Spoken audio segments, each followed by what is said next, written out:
मौलाना मुजीबुर रहमान जा बयान ॿुधण जे लाइ मौलाना साहब जो यूट्यूब चैनल ज़रूर सब्सक्राइब कंदा। की त असांजो जेको काफ़िर अगर मुसलमान थियो न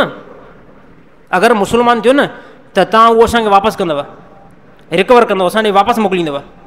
हा, जेकॾहिं अगरि तव्हांजो को मुसलमान मुर्तद थी थो अचे न, असां तव्हांखे वापसि न कंदासीं। हे नबी सल्लल्लाहु अलैहि वसल्लम शर्त कंहिं काफ़िरनि रखियो, नबी सल्लल्लाहु अलैहि वसल्लम फरमाया क़बूल आहे, इहो बि असांखे शर्त। हाणे असां इहे शर्त जंहिं टाइम ते थी विया मुकमल, त इन टाइम हिकिड़ो साहबी आहे, नालो हुनजो छा आहे, अबू जंदल रज़ी अल्लाह ताला अन्हु। इहो इन वाक़े खां घणो टाइम अॻ में मुस्लमान थियो हुयो, पर मक्का जे अंदरि रहे पियो। इनखे इन जो पीउ कहिड़ो हुयो, इन जो जेको वकील आहे न थी पीउ सोहेल हुयो न, जेको लिखे पियो, साईं इन जो पुटु हुयो अबू जंदल रज़ी अल्लाह ताला अन्हु। इहो इस्लाम जेको आहे न, इन सुलह हुदैबिया खां घणो टाइम अॻ में मुस्लमान थी चुको हुयो, पर इन पीउ इन पेरनि में ज़ंजीर ॿधी छॾिया ऐं हाई क्लास इनखे रोज़ानो सज़ा ॾींदो हुयो। त उन ॾींहुं जेको आहे, जंहिं ॾींहुं सुलह हुदैबिया थिए पई न, इन ॾींहुं अलाए कीअं पंहिंजी जान छॾाए करे सिधो नबी सल्लल्लाहु अलैहि वसल्लम वटि अची क़दमनि में पियो। चयो साईं मां मुस्लमान आहियां, मूंखे जेको आहे तव्हां पाण वठी हलो मदीने ॾे, हिते त जेको आहे मूंखे ॾाढी तकलीफ़ ईंदी अथऊं।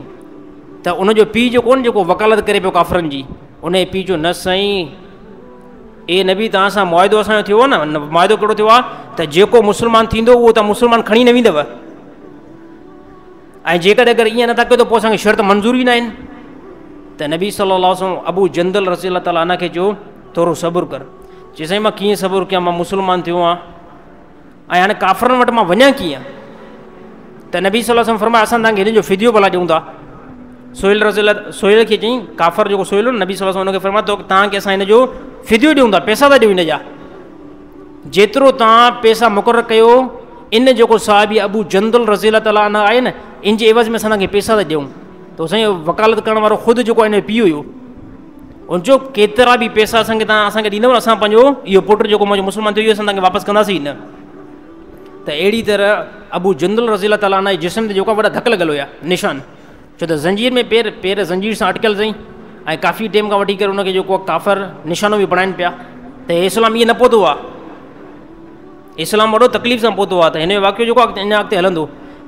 त हथ में साहिबनि जो असां ॾिठो त पूरे जिस्म ते अबू जंदल रज़ी अल्लाह ताला खे तमामु वॾा ज़ख़्म हुया, पर वेंदे वेंदे इहो पुकार कंदो वञे पोइ, ए मुस्लमानो मां त मुस्लमान थियो आहियां, मूंखे पंहिंजे तरफ़ छाजे खां नथा वठी हलो, मूंखे काफ़िरनि वटि छाजे खां छॾियो था। त नबी सल्लल्लाहु अलैहि वसल्लम फरमायो, ए अबू जंदल सब्र कर, अल्लाह ताला को न को तुंहिंजे बारे में फ़ैसिलो उता ॾींदो ऐं अल्लाह ताला आसानी जो मामिलो था फरमाईंदो।